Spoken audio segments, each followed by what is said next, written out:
കിട്ടും. ഇത് അഡിനോയുടെ യൂണോ എന്ന് പറഞ്ഞ ബോർഡാണ്, SMD ബോർഡാണ്, ലേറ്റസ്റ്റ് വരുന്ന യൂണോ SMD ടൈപ്പ് ബോർഡാണ്.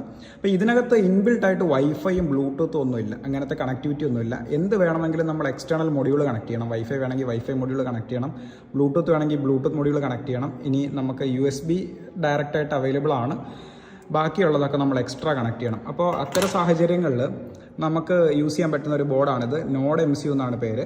ഈ നോഡ് MCU എന്ന് പറയുന്ന ബോർഡിനകത്ത് ഇൻബിൽട്ടായിട്ട് ഒരു ESP8266 വൈഫൈ മൊഡ്യൂളുണ്ട്. അപ്പോൾ നമുക്ക് ഇതിനകത്ത് ഡയറക്റ്റായിട്ട് ഇൻബിൽട്ടായിട്ട് വൈഫൈ ആക്സസ് ചെയ്യാം. നമ്മൾ IoT പ്രൊജക്റ്റുകളൊക്കെ ചെയ്യുമ്പോൾ നമ്മൾ ഈ ബോർഡാണ് യൂസ് ചെയ്യുക. നമ്മൾ ഇനീഷ്യലി യൂസ് ചെയ്യുമ്പോൾ ഈ ബോർഡാണ് യൂസ് ചെയ്യുക. അപ്പോൾ ഇതിനകത്ത് ഡിജിറ്റൽ പിന്നുകൾ കൂടുതലുണ്ട്, പക്ഷേ അനലോഗ് പിന്നുകൾ കുറവാണ്. പിന്നെ കുറച്ച് ലിമിറ്റേഷൻസ് ഉണ്ട്. ബട്ട് സ്റ്റിൽ അഡിനോയുടെ സെയിം ID ഉപയോഗിച്ചിട്ട് അതേ കോഡിംഗ് ലാംഗ്വേജ് ഉപയോഗിച്ചിട്ട് നമുക്ക് ഇതിനെ പ്രോഗ്രാം ചെയ്യാൻ പറ്റും. ഇതിനകത്ത് മൈക്രോ USB ആണ് ഇതിൻ്റെ കണക്ടർ വരുന്നത്. ഇപ്പം സെപ്പറേറ്റ് ആയിട്ട് നമ്മൾ ഇതിൻ്റെ ലൈബ്രറിയും ബോർഡും ആഡ് ചെയ്ത് കഴിഞ്ഞാൽ നമുക്ക് ഈ പറഞ്ഞ